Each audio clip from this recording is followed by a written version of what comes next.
Welcome back. In tonight's Get Real segment, I want to take a moment to address that new book, Rage, by author and journalist Bob Woodward. You know, the guy who brought down Nixon over the Watergate scandal. By now, I'm sure that you've heard about the audio tapes that have been released between Woodward and President Trump. If not on the tapes, you'll hear the president make reference to the virus. And of course, now the left-wing media and Woodward saying he downplayed what was actually going on back in January and February. Now, of course, the president came out and said that was so he didn't panic the nation. If you'll recall, when this virus first started spreading across the world, our president did act.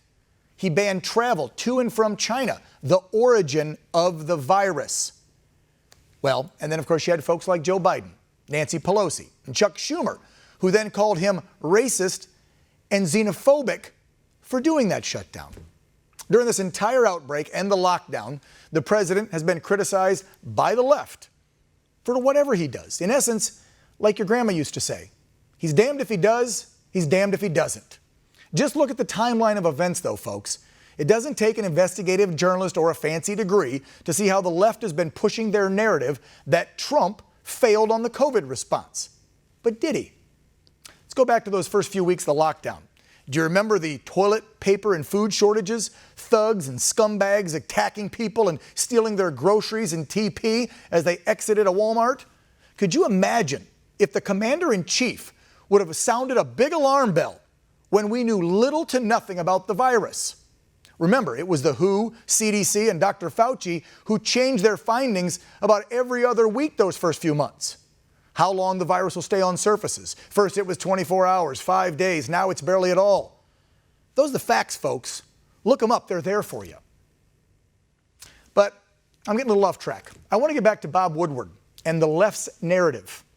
If Bob thought that the President of the United States was endangering lives, as he said now on national TV, on those other networks, then as a patriot, because let's be real, Bob Woodward and Bernstein are patriots. They brought down Nixon, right? They exposed Watergate. Then why didn't he do the right thing? Why didn't he release those tapes months ago? Surely we should have known this, right? It was Bob's patriotic duty to inform the American people. Right, Bob? Why would you wait until just 6.5 weeks before the election? I'm sure you weren't politically motivated, Bob. Oh, and there's that book deal out there too, Rage, which just went on sale last week. I believe you can pick up your copy on the 15th. That's tomorrow. So here's my challenge to you, Mr. Woodward. Come on this show. Get real. Get on Real America. Defend yourself. I'll give an entire segment just for you.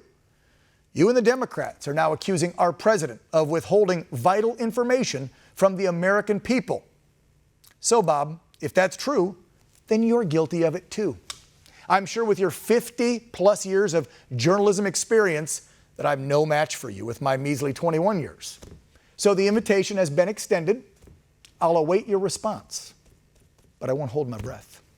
And that's going to do it for tonight's show. We thank you so much for tuning in to Real America here on One America News. If you'd like to reach out to the show with comments, or you'd like to be a guest on the show or discuss anything about what's going on in our great nation, you can contact us at OAN.com. Coming up on tomorrow night's show, we'll have another packed house of exciting guests, and hopefully we keep it real. I hope you join us then. Until then, be proud, be safe, God bless.